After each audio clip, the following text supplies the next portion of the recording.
Alright, today I'm going to be moving my Rainbird rotor where it is now. I need to move it over into this area here. So I want to cover this edge a little bit better, and then also I'll be moving it over here to cover some more of these edges that I got going on here. So step one is I'm going to carefully cut out the sod, and then I want to keep everything over here nice and tidy. I'm going to keep it on this tarp, and we'll see what's going on down below. I'll check back here in a second.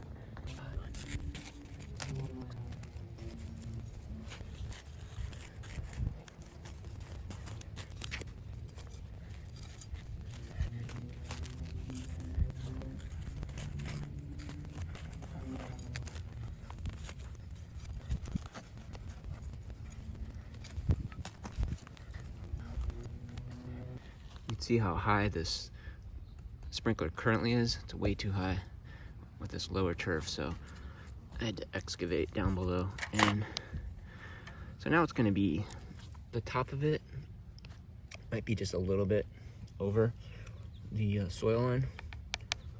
I might have to dig a little bit more, but we're just about there. I think this is probably the best location where I'm going to get good coverage edge to edge. This is actually a lot of work. I had to dig down there probably like 10 inches or so. Look at all that dirt. But we got this barb, internal and external 1/2 inch threads, and then I've got this barb angled downward, so it's going to put this guy down where this top will be almost flush with the ground. So this is like a swing assembly.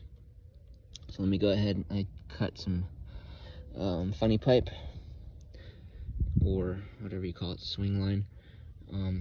Attach that to the barbs and this barb, and hopefully we'll be in business here shortly.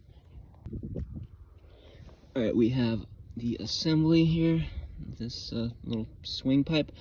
We'll go ahead and fire it up just to make sure we've got no leaks or anything like that, and then we'll be good to go with the backfill and replacing the sod.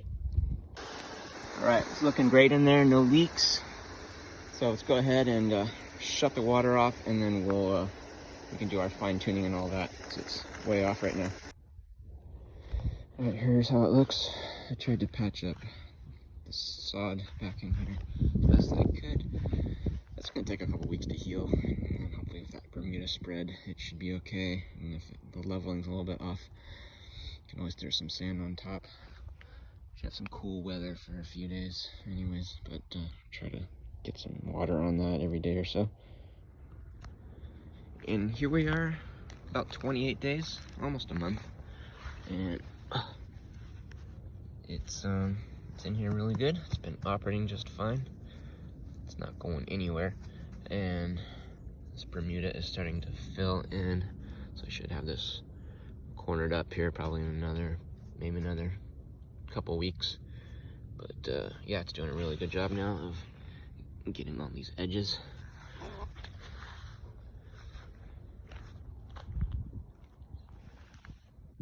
And that's the final update.